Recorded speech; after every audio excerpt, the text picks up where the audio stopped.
Hello everyone, I'm Carol, now 51 years old, living a life tinged with unforeseen challenges that began unfolding a couple of years ago.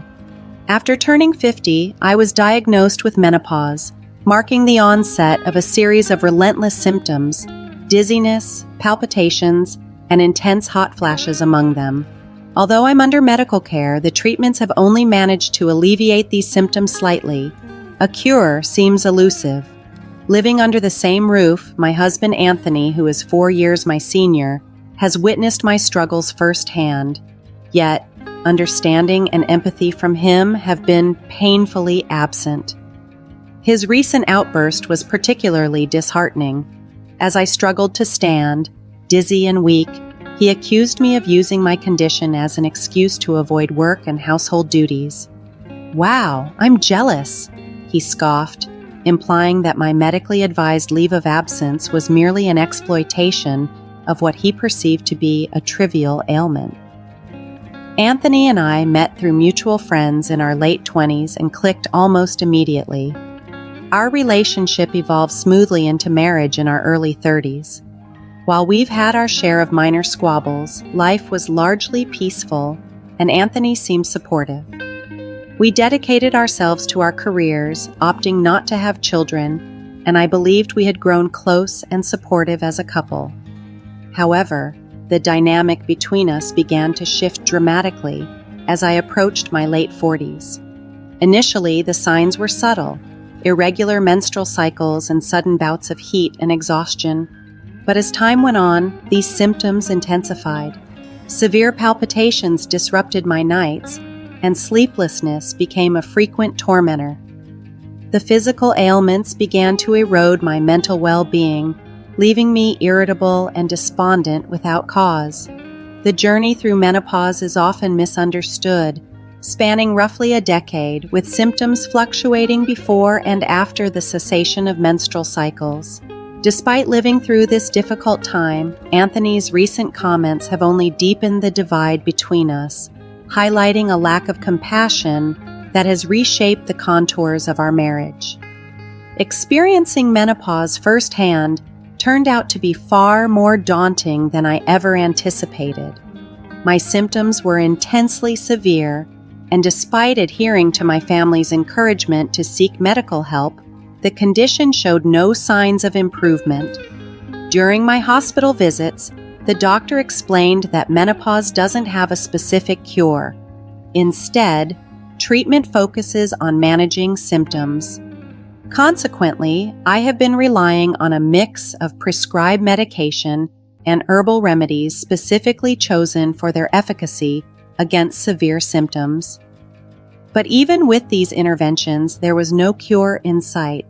It became increasingly challenging to continue my professional life, so 3 years ago, when I turned 50, I decided to take a leave of absence.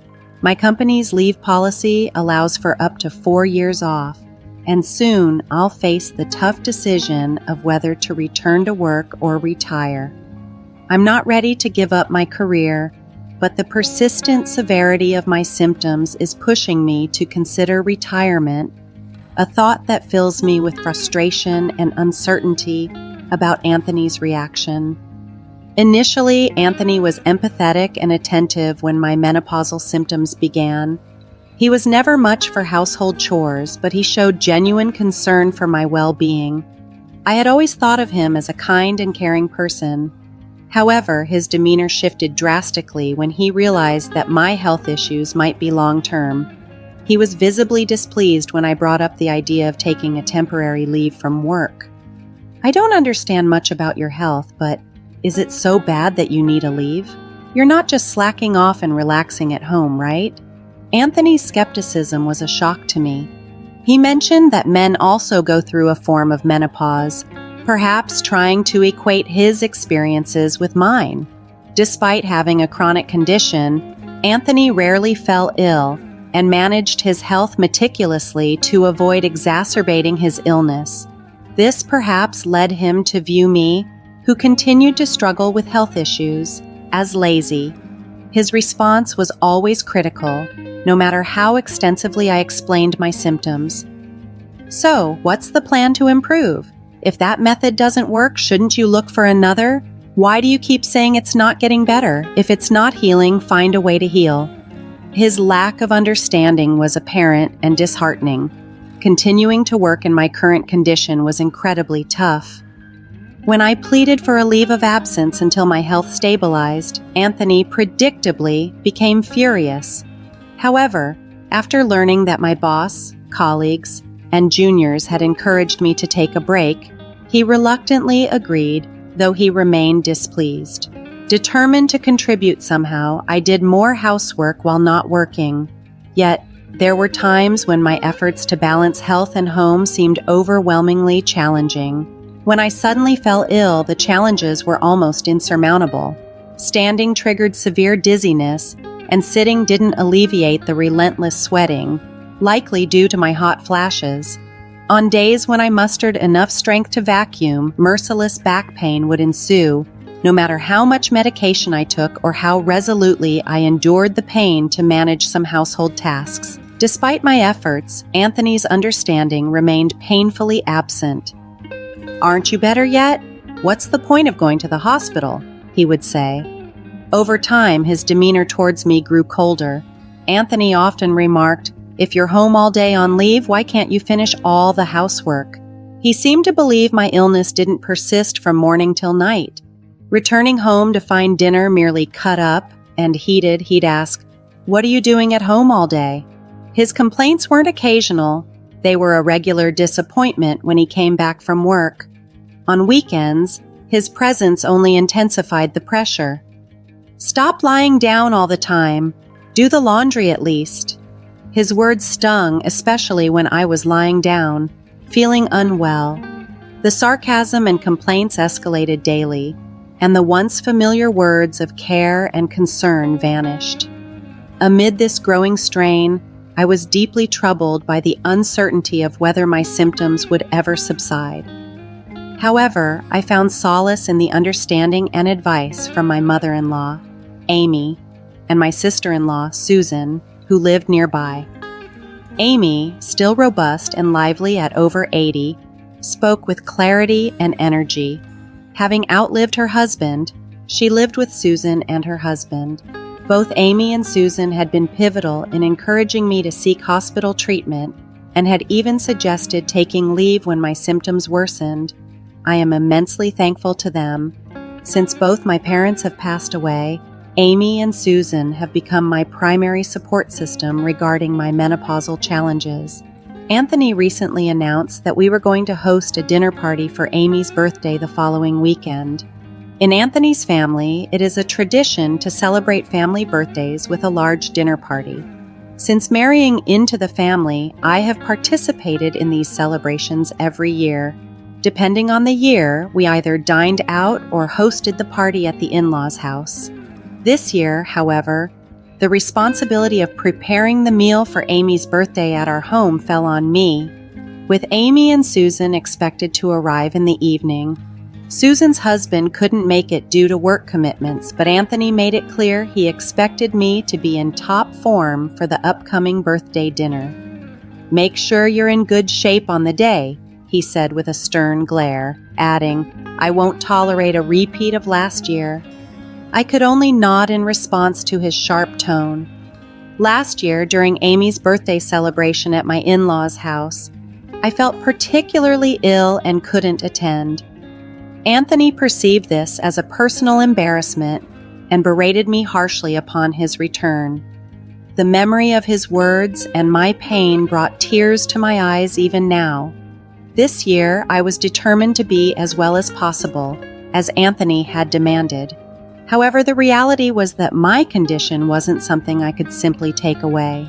If it were, I wouldn't have been suffering for so long.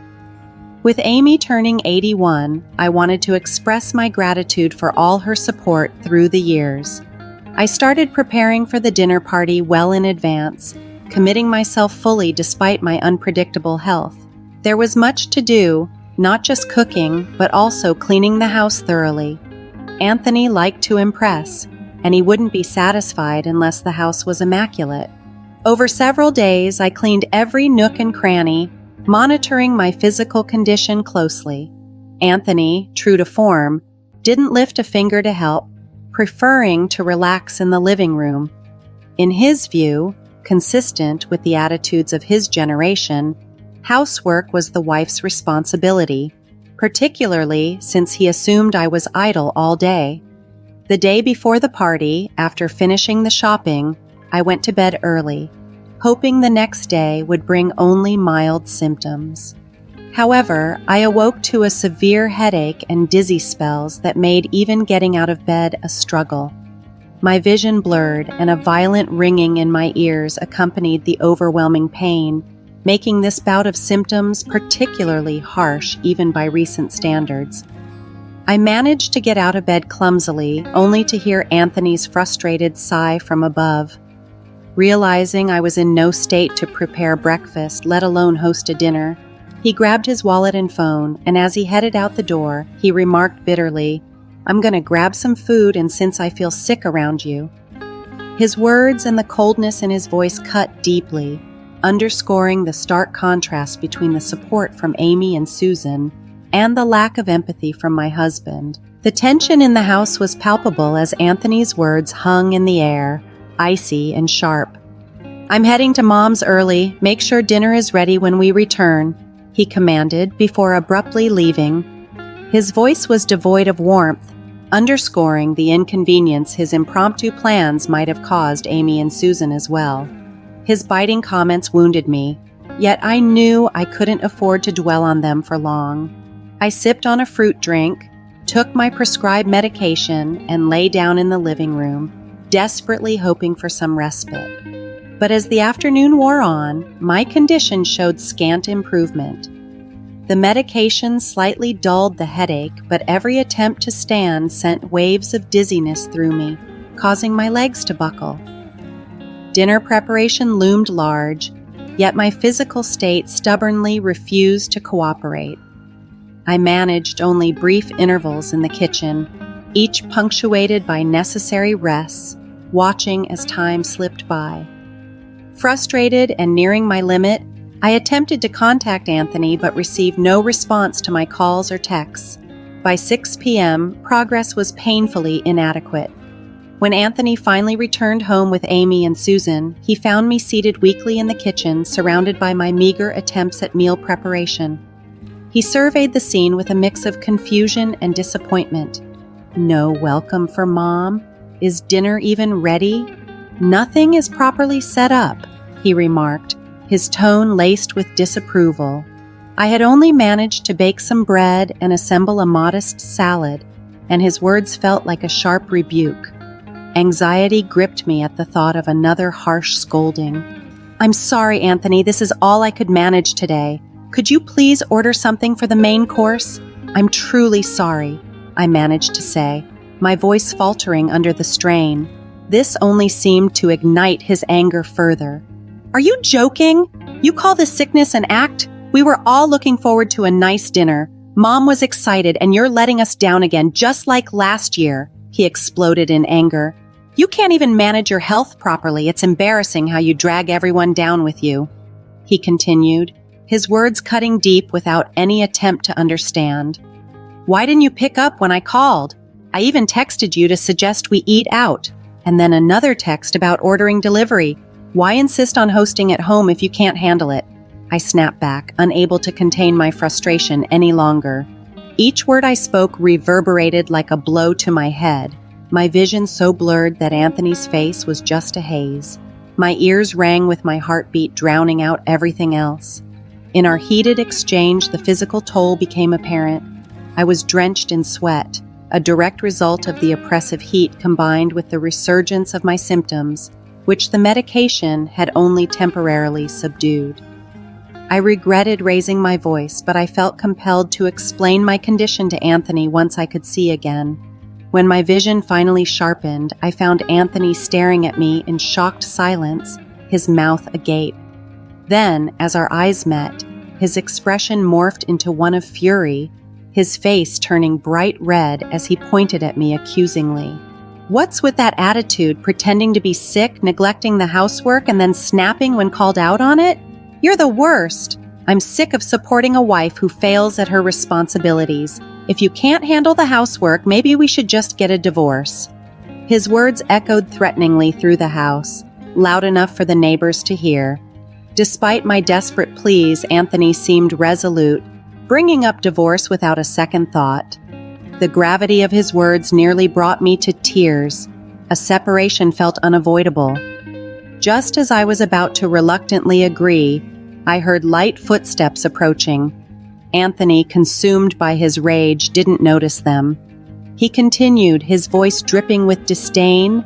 "Menopause? Tiredness and shoulder pains, aren't those normal for our age? Dizziness and headaches can't be that bad even with medication. You just want to lie in bed all day, don't you?"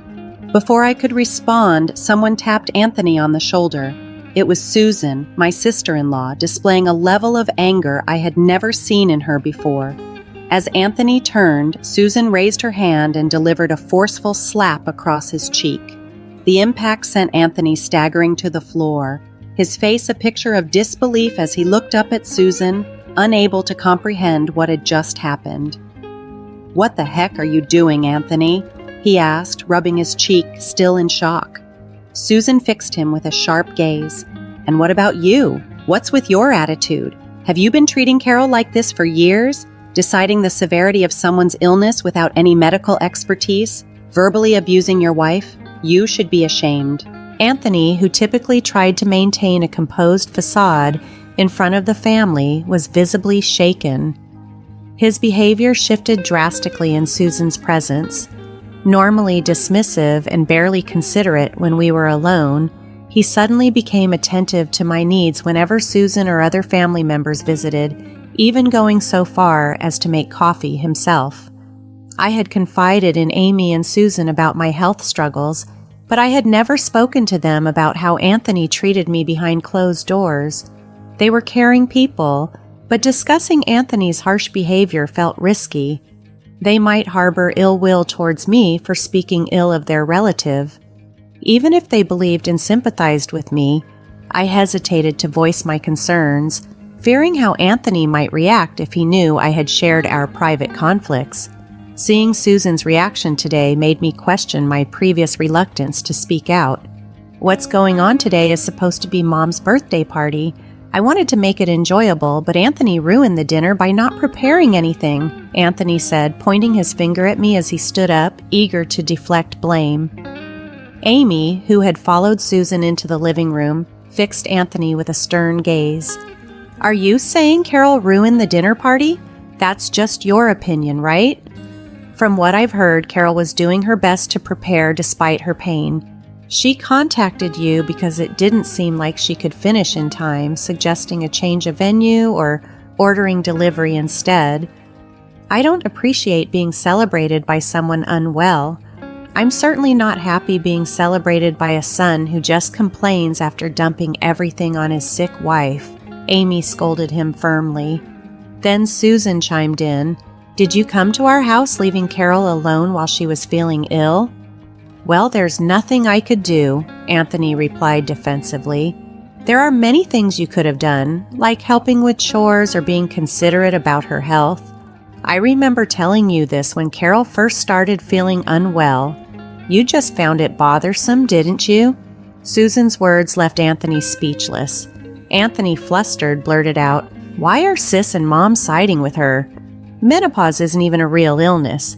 Getting tired easily, palpitations, that happens to everyone as they age. Women just want to be lazy so they can name it a disorder and pretend to be sick."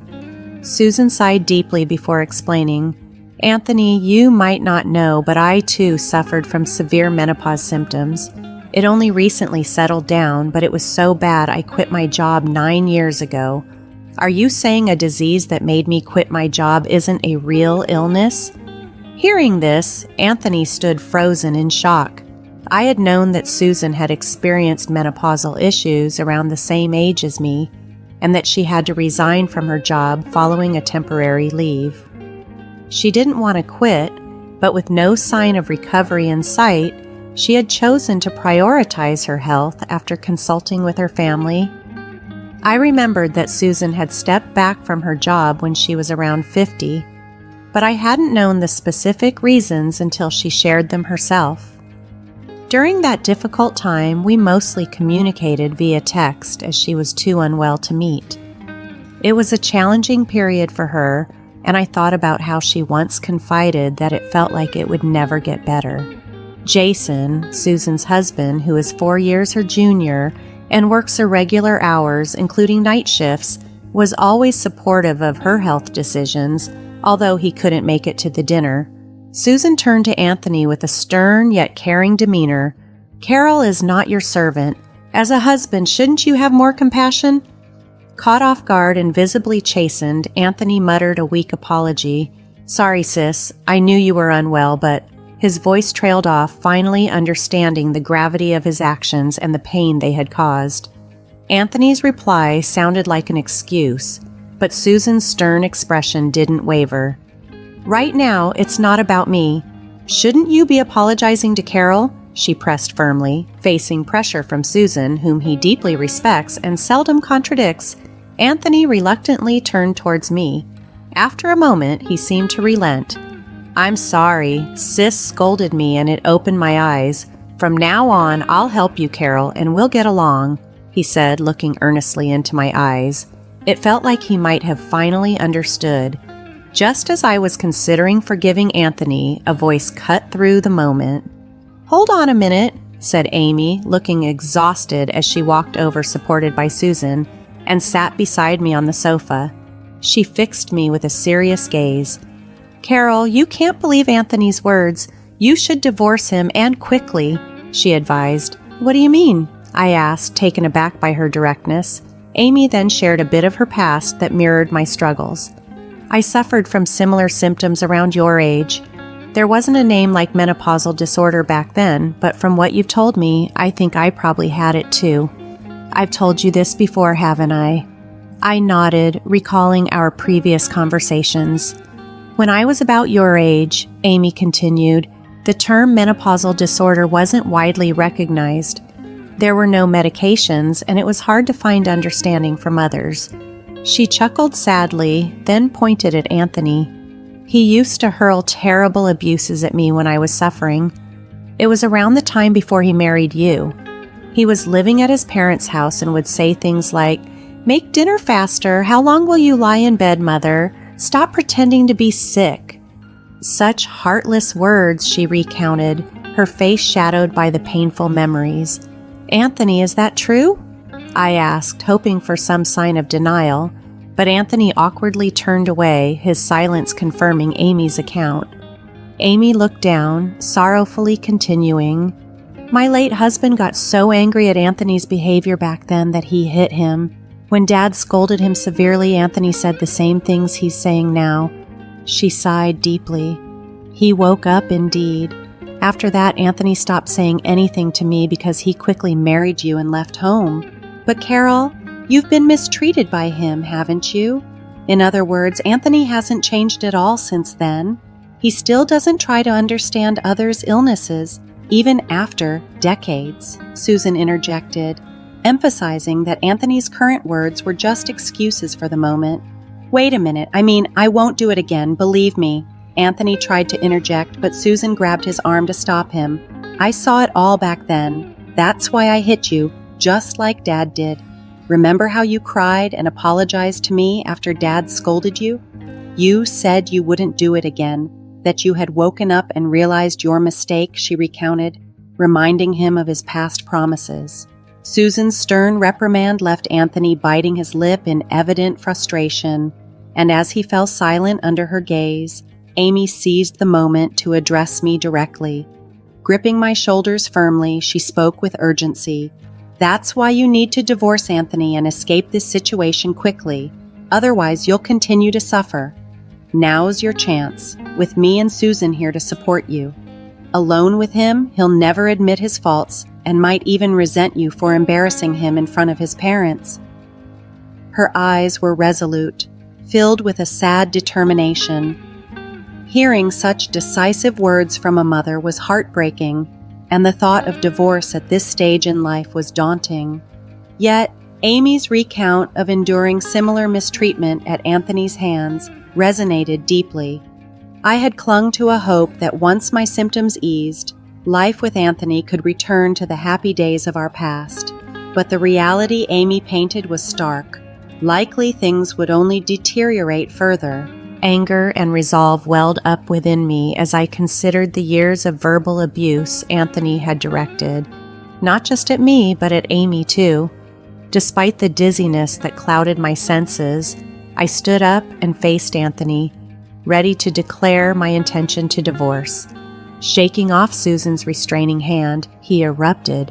"What the hell are you all doing, treating me like the bad guy?"